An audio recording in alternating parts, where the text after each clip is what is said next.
अधरं मधुरं वदनं मधुरं नयनं मधुरं हसितं मधुरं हृदयमधुरं गमनं मधुरं मधुराधिपतेरखिलं मधुरम्। नमस्कार मित्रों, स्वागत करती हूँ आपका कार्तिक मास के महात्म 18वें में। और इसमें पुनः प्रसंग चल रहा है जहाँ पर जलंधर भगवान महादेव से युद्ध कर रहे हैं और गणपति महाराज जो है वो जमीन पर धराशायी हो गए हैं। कार्तिकेय भगवान जमीन पर धराशायी हो गए हैं। अब आगे वर्णन सुनिए।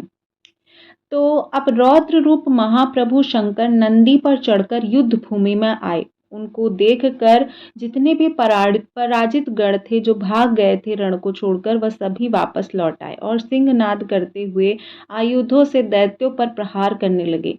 भीषण रूपधारी रुद्र भगवान स्वयं महादेव को देखकर दैत्य भागने लगे। तब जलंधर ने हजारों बाण छोड़ता हुआ शंकर भगवान की ओर दौड़ा। उनसे शुंभ निशुंभ आदि वीर शंकर भगवान जी की ओर दौड़े।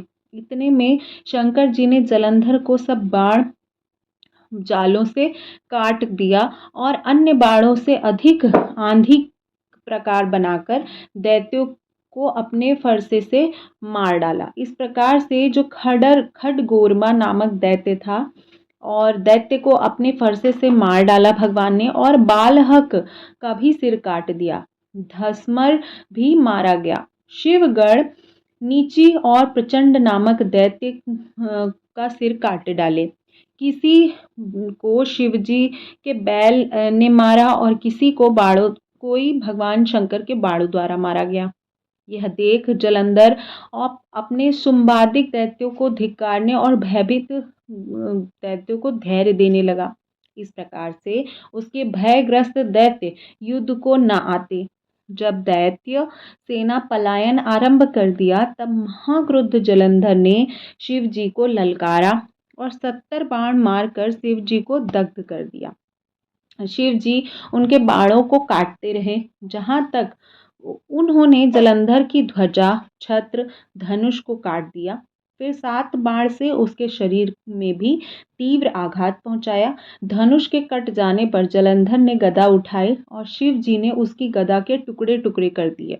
तब उसने समझा कि शंकर मुझसे अधिक बलवान हैं, अतएव उनसे गंधर्व माया उत्पन्न कर दी और उसने अनेक गंधर्व अप्सराओं को गढ़ पैदा हो गए। वीणा, मृदंग आदि बाजों के साथ वह नृत्य व गान करने लगा।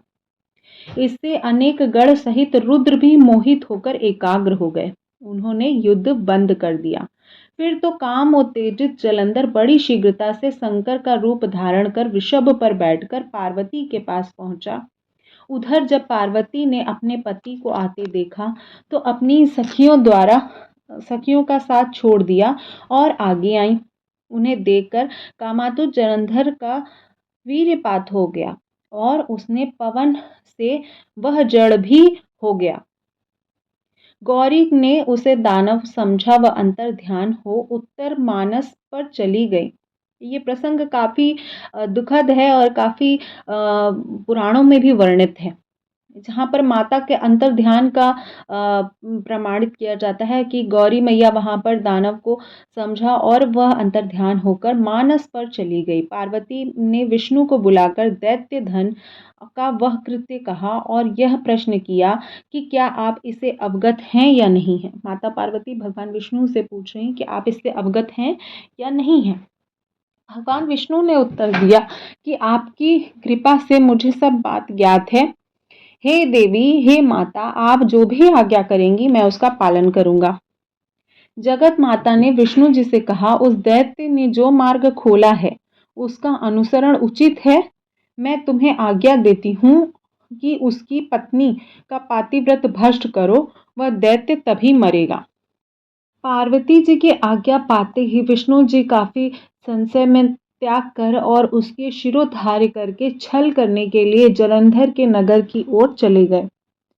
और इस प्रकार थी यह वृत्तांत की कथा। उम्मीद करती हूँ कि कार्तिक मास के अध्यात्म अध्याय 18 और कार्तिक मास के इस महात्म का वर्णन मेरे द्वारा आपको पसंद आ रहा होगा। अगर वीडियो कहीं पे भी किसी भी रीज़न पे पसंद आया हो तो लाइक शेयर ज़रूर कीजिएगा। चैनल पर पहली बार विजिट कर रहे हैं तो चैनल को सब्सक्राइब कर लीजिएगा। तुलसी माता की चालीसा और इत्यादि सभी चीज़ें मैंने डिटेल में रिलेटेड वीडियो में भी शेयर की है, और आप चाहें तो कार्तिक मास का प्लेलिस्ट भी चेक कर सकते हैं। उसमें आपको समस्त जो पुरानी कथाएं हैं जो इससे पहले मैंने अपलोड की हैं वो सभी आपको वहाँ पर मिल जाएंगी। आप सभी को कार्तिक मास की बहुत ढेर सारी शुभकामनाएं।